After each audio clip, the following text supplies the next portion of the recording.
Tardes, licenciada. Buenas tardes, compañeros. Hoy mi grupo, que está conformado por Lizy Ventura, Carlos Zelaya, Daniela Tauer y Victoria Orellana, y su servidor, Cristian Cálix. Le vamos a hablar sobre la pobreza en Honduras. ¿Qué es pobreza? La pobreza es una situación en la cual no es posible satisfacer las necesidades físicas, psicológicas, básicas de una persona por falta de recursos como la alimentación, la vivienda, la educación, la asistencia sanitaria, el agua potable o la electricidad. La historia. La pobreza en Honduras, como en todos los países, tiene su raíz histórica y estructurales muy afianzadas en características económicas, políticas, sociales y culturales que no han favorecido el desarrollo de los factores productivos y que además han creado condiciones de exclusión y inequidad en contra de amplios sectores de la población. A lo interior se agregan otros factores, como la existencia de relaciones económicas internacionales que limitan el desarrollo de las economías pequeñas, el elevado incremento de deudas externas y la falta de racionalidad y transparencia en la utilización de los escasos recursos internos. Buenas noches, compañeros. Yo voy a hablar un poquito de la pobreza de Honduras. La pobreza en Honduras, como en todos los países, tiene raíces históricas y estructurales muy afianzadas en características económicas, políticas, sociales y culturales, que no han favorecido el desarrollo de los factores productivos y que además ha creado condiciones de exclusión e iniquidad en contra de amplios sectores de la población. A lo anterior se alegan otros factores como la existencia de relaciones económicas internacionales que limitan el desarrollo de las economías pequeñas, el elevado incremento de la externa y la falta de racionalidad y transparencia en la utilización de los escasos recursos internos.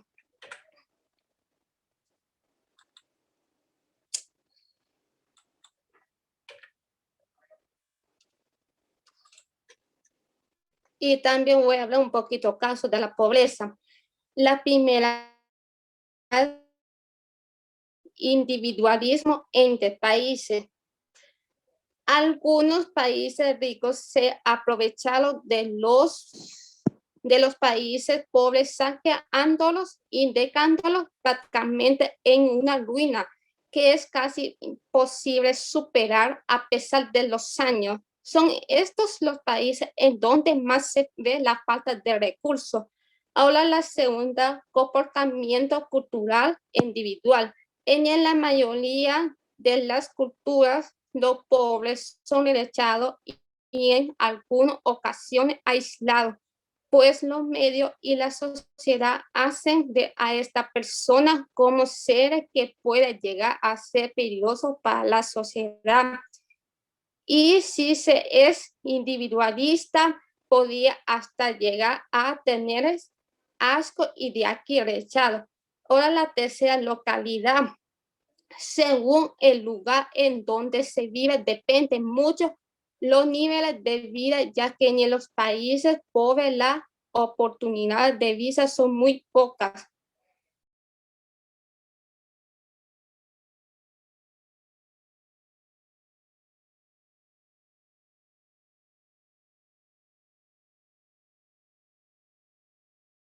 Buenas tardes, compañeros y licenciada. Continuando con la exposición, voy a hablar un poco sobre la pobreza y la vulnerabilidad en Honduras. El papel de resiliencia en los resultados de desarrollo para un hogar pobre en Honduras resulta difícil elevarse sobre la línea de pobreza, y aquellos que han logrado hacerlo siguen siendo altamente vulnerables a los impactos que pueden volverlos a empujar hacia la pobreza. ¿Qué quiere decir esto? Que en el país de Honduras, las personas, aunque tengan un salario mínimo, solo les abastece ciertas necesidades básicas. En un dado caso que hubiera un problema, esas personas no pueden salir adelante, no tienen la capacidad económica para abastecer dicho problema, como ser amenazas naturales que pueden tener un efecto particularmente devastador sobre los pobres. Y en Honduras la carencia de infraestructura crucial física, institucional y económica deja a las familias pobres especialmente vulnerables ante desastres naturales. Honduras sufre de peligros ambientales que van desde huracanes, tormentas tropicales, hasta sequías y patrones pluviales erráticos.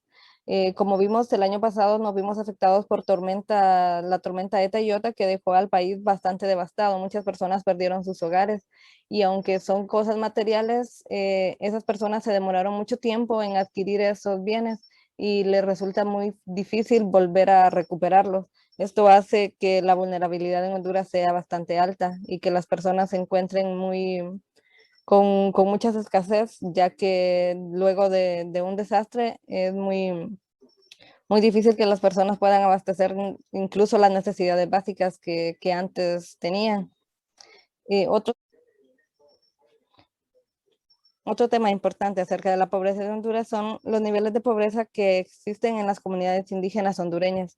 Como muchas veces hemos escuchado, en Honduras hay una diversidad indígena, como ser los lencas, los misquitos, los pech, los tahuacas.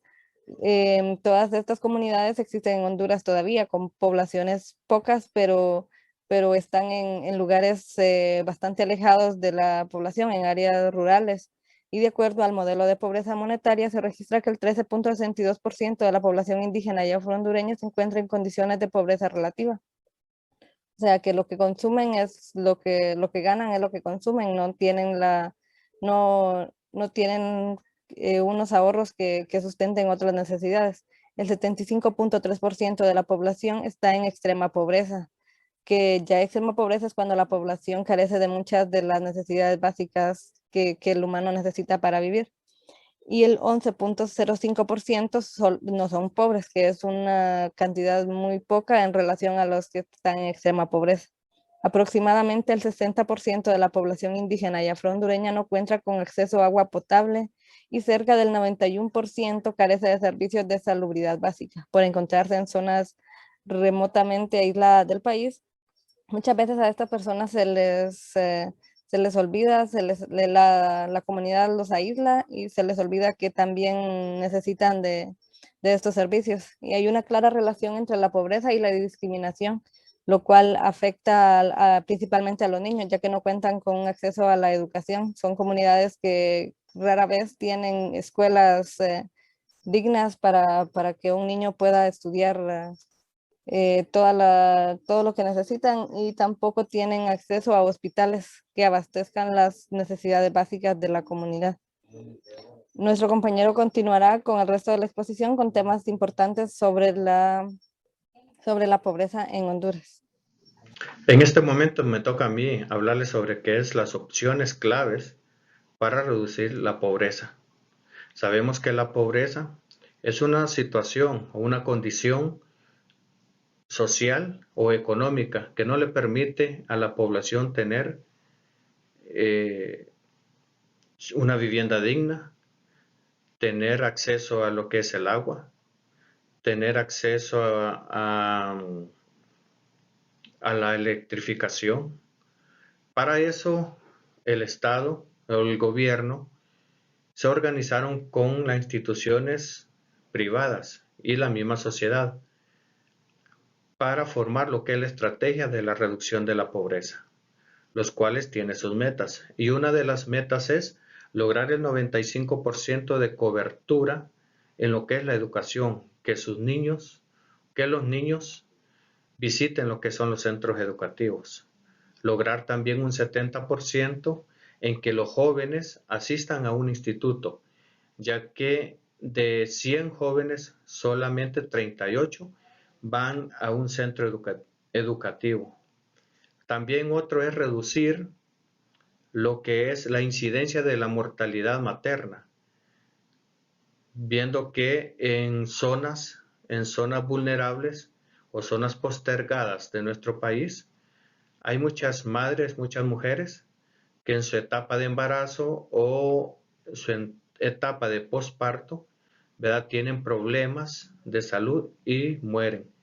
También reducir la mortalidad infantil, ya que hay muchos niños que sufren tanto de problemas de desnutrición o otro tipo de enfermedades. También otra de las metas es reducir la incidencia de la pobreza y la extrema pobreza en 24 puntos. Esto viene desde el año de 1999.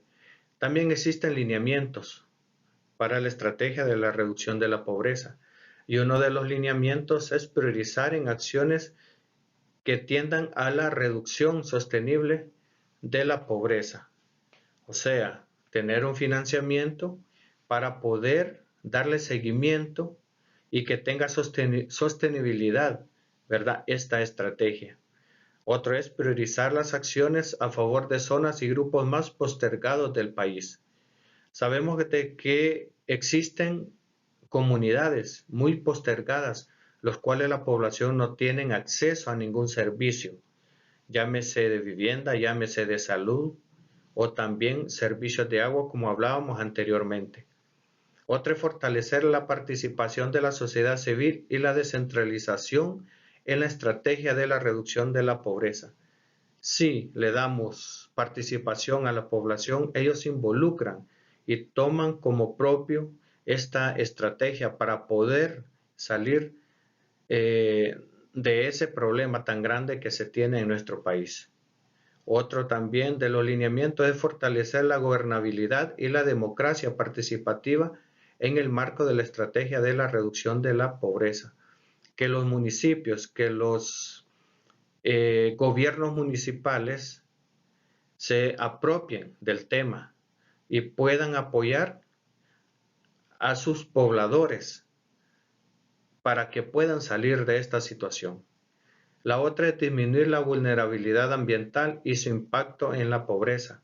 Sabemos de que si tenemos un problema ambiental, vamos a tener menos cantidad de agua, vamos a tener menos cantidad de oxígeno, ya que por la tala de bosques se tiene este tipo de problema.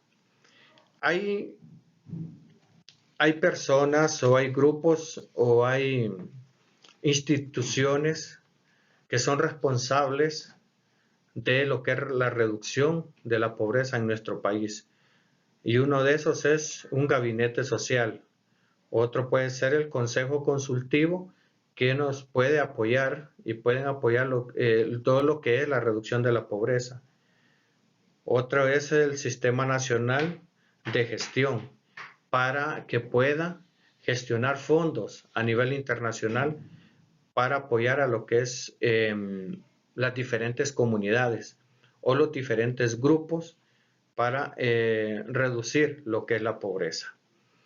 Y también el mismo Estado. El mismo Estado tiene gran responsabilidad en lo que es este tema. Las municipalidades, las instituciones, las diferentes instituciones, los cuales tienen un financiamiento, ya sea propio o ya sea extranjero, para poder apoyar este tipo de temas. Este es uno de los temas importantes que hemos tratado como grupo y hemos analizado para poderlo exponer aquí en este día.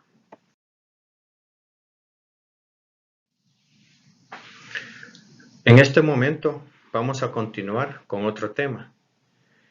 Y este tema es algo bastante importante, lo vamos a llamar así importante, por los daños que ha hecho en lo que es en la población. Vamos a hablar del COVID-19. Esta es una enfermedad infecciosa causada por un coronavirus. Esto ha sido descubierto recientemente. ¿Por qué se llama COVID-19? Porque fue descubierto en el 2019 y ha llegado a nuestro país y ha causado mucho dolor, mucho llanto, mucho luto en lo que es a las familias. El COVID-19 tiene también sus síntomas. ¿Y cuáles son sus síntomas? Hay síntomas frecuentes como puede ser la fiebre, la tos seca y el cansancio. La persona padece de esto. También hay síntomas menos frecuentes, lo que son dolor de garganta, diarreas, puede dar también conjuntivitis, dolor de cabeza, pérdida del gusto o el olfato, que este es uno de los signos o síntomas más frecuentes que se pueden dar. Y también tenemos los síntomas graves, que son la dificultad para respirar, dolor o presión en el pecho, pérdida del habla o de movimientos. Cuando una persona presenta sintomatología como estas que les acabo de mencionar anteriormente, debe de acudir inmediatamente, ya sea a un establecimiento de salud, ya sea a un centro de triaje o al hospital. No debe de automedicarse, sino que buscar ayuda, ya sea en las instituciones a las cuales les comenté. Pero para eso, para poder prevenir lo que es el COVID-19, existen varios métodos, ¿verdad? Y uno de ellos es lavarse las manos con agua y jabón frecuentemente o limpiárselas con gel, ¿verdad? O con alcohol. También mantener una distancia mínima, ¿verdad? Entre 1 metro a 2 metros entre persona a persona. La otra medida que hay que tomar es siempre usar una mascarilla. Siempre se debe de usar la mascarilla. ¿Por qué? Porque el virus entra por 3 vías, ya sea por la boca, ya sea por la nariz o ya sea por los ojos. Entonces son situaciones o son momentos, ¿verdad?, que podemos tener nosotros como seres humanos. Todos estamos expuestos. Todos estamos expuestos a contraer este virus. Pero lo primero que debemos de hacer es mantenernos en casa. Si no tenemos nada que hacer en la calle, mejor estémonos en nuestras casas. Y cuando sintamos un leve síntoma, cuando presentemos un leve síntoma, acudir, como les dije anteriormente, a un establecimiento de salud. Actualmente, el gobierno o la Secretaría de Salud han estado solicitando a través de compras o a través de donación diferentes tipos de vacuna para poder proteger a la población, iniciando con la población más vulnerable o la que tiene una enfermedad de base, ya sea una persona hipertensa, una persona diabética, una persona asmática, con los adultos mayores. Los mayores de 65 años son personas que son más vulnerables y que se han estado vacunando para prevenir la enfermedad. La vacuna no va a curar la enfermedad. Lo que hace la vacuna es que disminuye los síntomas a modo de que la persona no vaya a tener una sintomatología grave, sino que pueda vencer, ¿verdad?, esta terrible enfermedad. Este es un pequeño resumen, una pequeña exposición que les tenemos sobre lo que es esta enfermedad, de lo que es el COVID-19. Así que muchas gracias y continúa mi compañera. Buen día, compañeros y licenciada. Les voy a explicar un poco sobre los anexos que tenemos en nuestra exposición. Aldeas más pobres del país. Departamentos donde se ubican los municipios y aldeas más pobres. Estos son Lempira e Intibucá. Los municipios más pobres son San Marcos de la Sierra e Intibucá, que está en el puesto número 1. San Andrés Lempira en el puesto número 2. Santa Cruz Lempira en el 3. San Francisco de Opalaca, Intibucá en el 4. Dolores, Intibucá, Piraera, Lempira, Igualcince, Lempira.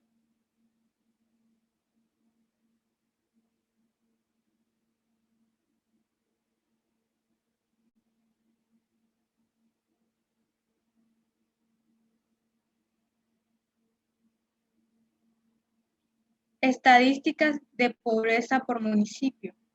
Los que están en color verde más oscuro tienen de un 40 a un 69% de pobreza. Los del verde más claro de un 70 a un 79%. El anaranjado tiene de un 80 a un 89% de pobreza, y los del color rojo, que son los más altos con el más alto índice de pobreza, que tienen de un 90 a un 98% de pobreza. Honduras es el segundo país con la canasta básica más cara de Centroamérica. El ingreso promedio de un hogar de 5 miembros, donde los dos trabajan, es de 12.462 lempiras al mes. El costo de la canasta básica por país en dólares. Honduras, que es el segundo país con la canasta básica más cara en Centroamérica, que viene costando $352.5. Y Guatemala tiene el primer lugar con $512.9. La mayor parte de estos gastos son en alimentación.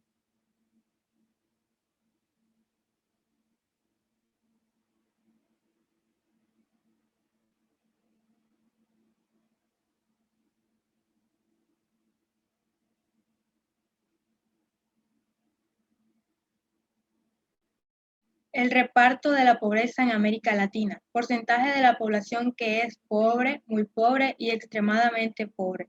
Honduras, que tiene el primer lugar con 52,6% de pobreza. Guatemala tiene el segundo lugar con 48,8%. Venezuela tiene el tercer lugar con 35,6%. México tiene el cuarto lugar, Nicaragua el quinto, El Salvador el sexto, Colombia el séptimo, Perú el octavo, Bolivia el octavo, perdón, Perú el noveno, Ecuador el décimo, Brasil el onceavo, República Dominicana el doceavo, Paraguay el treceavo, Panamá el catorceavo, Costa Rica el quinceavo, Argentina el dieciseisavo, Chile el 17º y Uruguay el puesto número 18, viene siendo el último.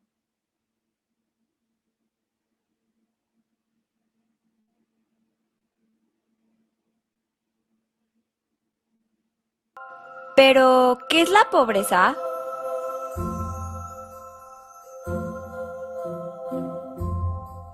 Bueno, la pobreza es la carencia de recursos necesarios para satisfacer las necesidades de una población o grupo de personas específicas, sin tampoco tener la capacidad y oportunidad de cómo producir esos recursos necesarios. Sin duda, la pobreza es relativa y se mide de diferentes formas. La definición de pobreza exige el análisis previo de la situación socioeconómica general de cada área o región y de los patrones culturales que expresan el sitio de vida dominante en ella. Por ejemplo, para un habitante de un país desarrollado, ser pobre tal vez significa no tener un automóvil, casa de verano, etc. Mientras que en un país no desarrollado, en vías de desarrollo o subdesarrollado, significa no tener de qué comer, vestir o con qué curarse. Ahora hablaremos de las características de la pobreza. Unas de ellas son falta de salud, falta de empleo, falta de nutrición, falta de educación, mortalidad infantil. Ahora hablaremos de los tipos de pobreza. Empecemos con la individual. Este tipo de pobreza se caracteriza por ser continuo. Solo afecta a una persona en particular o a una familia. Se encuentra en una situación donde resulta imposible acceder a las necesidades básicas. Dicha dificultad se debe a alguna limitación mental o física. La colectiva. no se limita a una persona o su familia, sino que a toda una comunidad o una cantidad importante de individuos dentro de la misma. Cíclica. Alcanza grandes porciones de la comunidad, pero de manera pasajera. Estas dificultades se deben muchas veces a catástrofes naturales o a una mala planificación en el ámbito de la agricultura.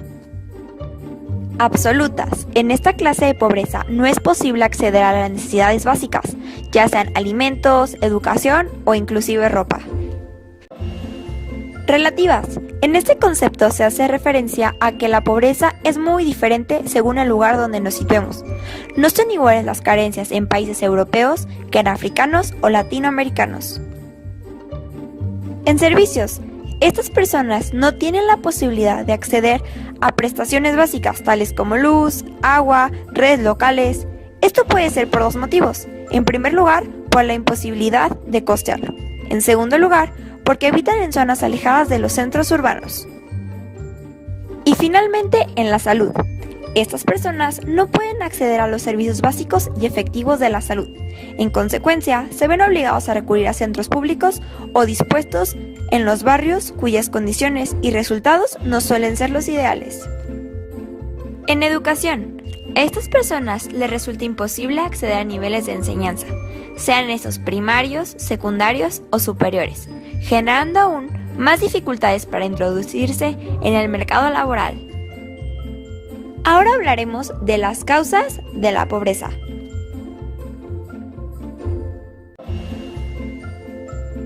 Una de ellas es el crecimiento poblacional. La segunda, una urbanización sin límites. Y por último, conflictos políticos. Ahora hablaremos de la pobreza basada en la teoría crítica.